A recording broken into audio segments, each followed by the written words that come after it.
My channel Aditya Agrahari. आज के video में हम एनसीईआरटी के प्रश्नावली 2.1 बहुपद के सभी क्वेश्चंस को सॉल्व करेंगे। तो देखिएगा, यहाँ पे आपके सामने पहला प्रश्न है, किसी बहुपद px के लिए y बराबर px का ग्राफ नीचे दिया है।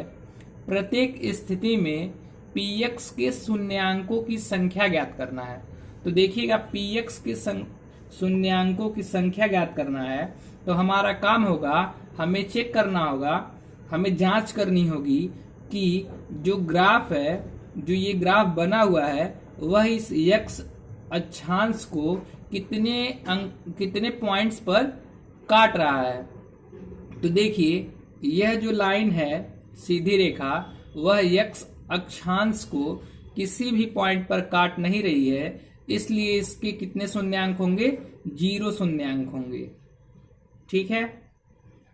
अगर आपसे कहा गया है शून्यांकों की संख्या बताने के लिए, तो वह लाइन x अक्षांश को प्रतिच्छेदित करना ही चाहिए। अगर वह नहीं करता है तो इसका मतलब उसके पास शून्य शून्यांक होंगे। फिर देखते हैं दूसरे ग्राफ को। तो दूसरे ग्राफ को देखा जाए तो दूसरे ग्राफ में x अक्षांश पर एक पॉइंट कट कर रहा है, इसलिए इसके जो शून्यांक होंगे वो 1 शून्यांक होंगे। चलते हैं इसके आगे के बचे हुए 4 पोर्शन पर। चलते हैं तीसरे क्वेश्चन पर। तो तीसरा पोर्शन देखिएगा, यहां पर x अक्षांश पर एक पॉइंट, यहां दूसरा कट और यहां तीसरा कट, यानी इसके पास 3 पॉइंट कट कर रहे हैं x अक्षांश पर। इसका मतलब है इसके कितने शून्यांक होंगे? 3 शून्यांक होंगे। फिर बात करते हैं चौथे ग्राफ से। तो चौथे ग्राफ में कहा गया है, देखते हैं, तो यहाँ पे एक कट यहाँ पर है x अक्षांश पर और दूसरा कट यहाँ पर है x अक्षांश पर, यानी इसके जो शून्यांक होंगे वो कितने शून्यांक होंगे? शून्यांकों की संख्या यहाँ पर 2 होगी। फिर बात करते हैं पांचवें पर। तो देखिए, x अक्षांश पर कितने कट हैं? 1 2 3 और 1 4 कट है, इसलिए इस ग्राफ के 4 शून्यांक होंगे। फिर बात करेंगे आखिरी क्वेश्चन पर। तो इसके कट देखेंगे, 1 यहाँ 2 यहाँ 3, इसके भी 3 कट है, तो यहाँ पर कितने शून्यांक होंगे? 3 शून्यांक। इसके बाद हम बहुपद चैप्टर के बेसिक टर्म को आज के लेक्चर में कवर करेंगे। देखते हैं आगे। अगला हमारा टॉपिक है बहुपद का घात। बहुपद की डिग्री बतानी है, किसी भी बहुपद की कितनी घात होगी। तो देखिएगा, किसी बहुपद का घात बताने का मतलब है कि जो उसमें अचर राशि है उस पर कितना पावर है, इसका मतलब घात है। ठीक है। जैसे देखिए, आपके सामने लिखा हुआ है 7x² माइनस 3x प्लस 4। अगर आपसे पूछा है इस fx का, जो यहाँ पे लिखा हुआ, इसका घात क्या होगा, तो आपको जो अचर राशि है, अचर राशि यहाँ पे कौन है? x पर जो पावर होगा, हाईएस्ट पावर, यानी हाईएस्ट मतलब अधिकतम पावर, जो अधिकतम पावर होगा, अधिकतम घात होगा, वही इस पॉलिनोमियल यानी बहुपद का डिग्री होगा। तो यहाँ पे अधिकतम घात कितना है अचर राशि पर? 2।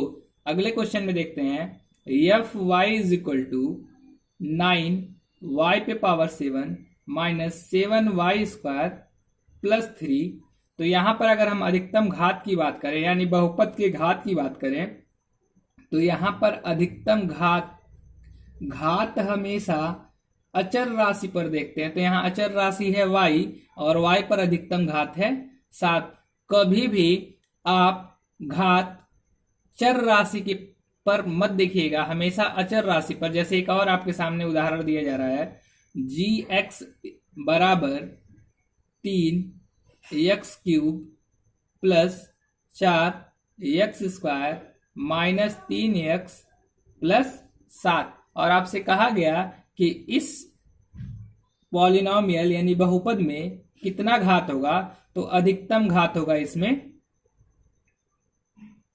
अधिकतम घात होगा, जो वही होगा हमारा डिग्री, और वो होगा 3। यहां से आपके एग्जाम में, परीक्षा में 1 मार्क्स से क्वेश्चन पूछे जाते हैं जो कि बहुविकल्पीय होते हैं। आपको 4 ऑप्शन दिए जाएंगे और कहा जाएगा कि आप इस समीकरण या इस पॉलिनोमियल यानी बहुपद का घात बताइए, और आपको वहां से बहुत ही आसानी से 1 नंबर प्राप्त हो जाएगा। चलते हैं अगले टॉपिक की तरफ।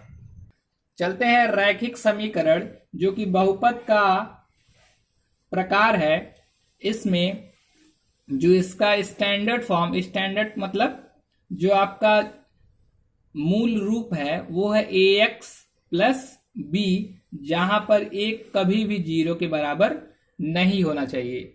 जैसे अगर आप उदाहरण देखना चाहें तो उदाहरण के तौर पर एक एग्जांपल लेते हैं। fx is equal to 7x, fy is equal to -3y plus 5। ये दोनों उदाहरण रैखिक समीकरण के हैं। फिर आते हैं दूसरे प्रकार पर, तो द्विघात समीकरण होता है। देखिएगा, द्विघात समीकरण या बहुपद, आपको कक्षा 10 में समीकरण के बारे में भी पढ़ना है और बहुपद के बारे में। तो बहुपद हम यहाँ पे लिख रहे हैं fx बराबर ax square plus bx plus c, जहां पर एक कभी भी किसके बराबर नहीं होना चाहिए, 0 के बराबर नहीं होना चाहिए। इस उदाहरण के तौर पर देखते हैं।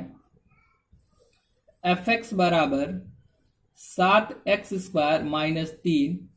दूसरा उदाहरण लेते हैं 3y square plus 4y minus 7। एक और उदाहरण लेते हैं fz equal to z square. ये तीनों उदाहरण द्विघातीय बहुपद का है। चलते हैं त्रिघात और चतुर्घात का बहुपद देखने के लिए। देखते हैं त्रिघात बहुपद को।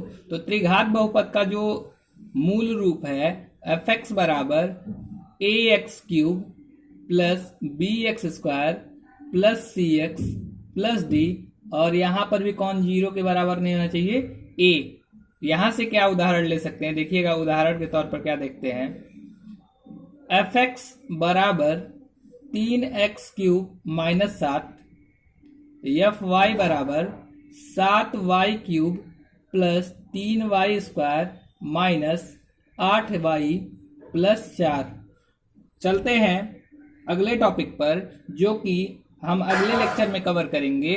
और आज के लेक्चर का जो आखिरी टॉपिक होगा वो है किसी बहुपद के शून्यांकों और गुणांकों में संबंध। तो आइए आगे देखते हैं।